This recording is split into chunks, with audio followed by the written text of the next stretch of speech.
I was holding my baby in my arms when he strangled me, and he was shaking me so much that it felt like my head was swinging around and I felt very dizzy. We had just suffered our first domestic violence homicide. And then you take a deep breath and you ask the question, what was her name? What happened? Was there a history of domestic violence? Here is a risk factor, a very important risk factor that we haven't been paying enough attention to. He is a rage-filled misogynist saying, I can kill you anytime I want. You control nothing in your life. That is the ultimate robbery of hope.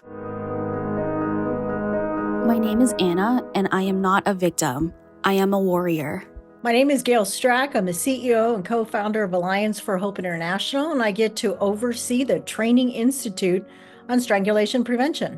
I'm Jaspreet Gill, the Executive Director of the York Region Center for Community Safety. I am a former prosecutor. I'm also a former defense attorney. My name is Casey Gwynn. I'm the president of Alliance for Hope International. I was a brand new prosecutor in San Diego. I was sick the day that new prosecutors picked their area of interest. That's how I became a domestic violence prosecutor and ultimately a social change advocate in the field of domestic and sexual violence. Before we could meet, she called me again to tell me that we just had our second domestic violence homicide of the year. I was thinking, if he can do this to me, such a thing, anytime, he can do much more harm to me or my baby later on. This is personal to me too. I grew up in a home impacted by generations of child abuse and domestic violence. So now you have two teenagers who are dead, two teenagers with a history of domestic violence, two teenagers who had previously called the police for help, both of them saying those words,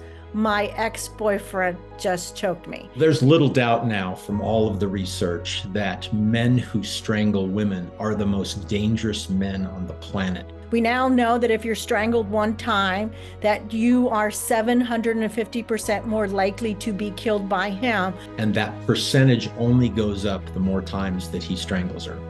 In every homicide case I've ever worked on, strangulation was always present before they were killed. What we're seeing in these last 2 years is a steady increase of strangulation. It's either going to be manual or ligature. Whether it's his hands, it's an object. It could be their arm around their neck. He ends up on the ground on top of her with his hands around her neck or an arm against her neck. I've seen women who have been pinned against the wall with one hand and you can lift them up. 58% of all college-age women are experiencing strangulation during sex right now in the United States. 58%. It is never okay. He's been watching all these porn stars doing it. It is being discussed on social media. It is a life and death situation, whether it's consensual or it's a violent assault. When your brain cells die, they do not regenerate.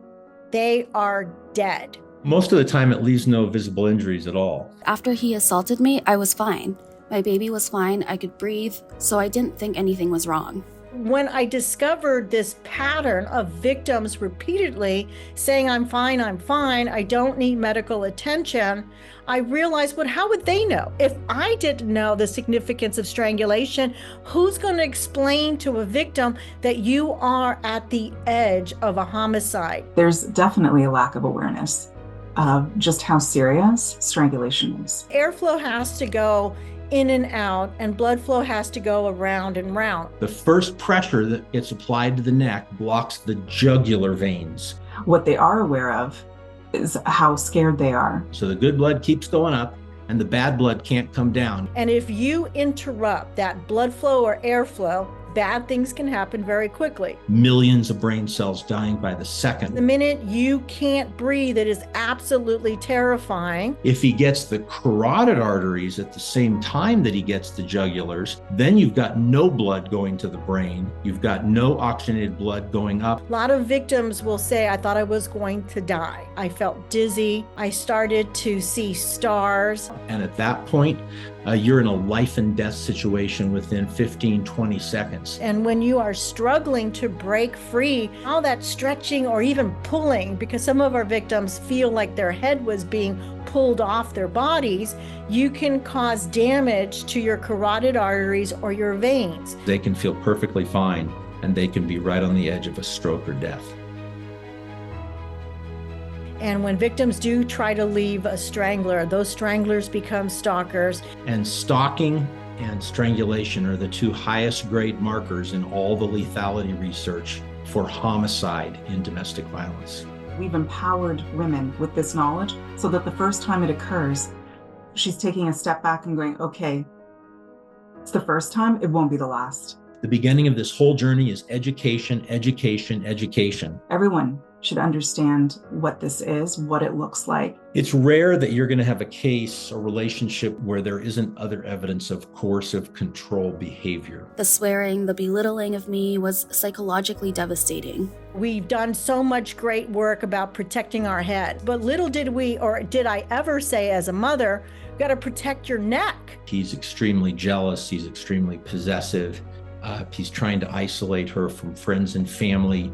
He may be gaslighting her. Oh, you're crazy thinking that's what happened. That's not really what happened. We need to know what questions to ask. Asking her about her ability to do what she wants to do, go where she wants to go, be who she wants to be. We need to encourage medical attention. Has he ever applied pressure to your neck or to your chest? A raspy voice, trouble swallowing, dizziness, feeling nauseous sometimes. I just did not know how to leave without being frightened about when would he find me and what would he do to me and my baby. Of all domestic violence victims, strangulation victims are the most robbed of hope. It seemed impossible to live and escape at the same time. Our role is to plant that seed of hope.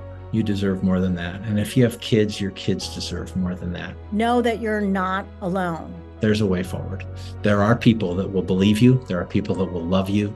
There are people that will help you be safe. I found hope in women's shelters and from local nonprofit organizations like yrccs. When you're able to access supports and resources, you can begin to see that there is in fact a future that doesn't look like the present. When it gets to strangulation, you're at the edge of a homicide, and you need to reach out to the people who can help you. Just remember, hope's a team sport. You never do it alone. He may take your breath away, but not like that.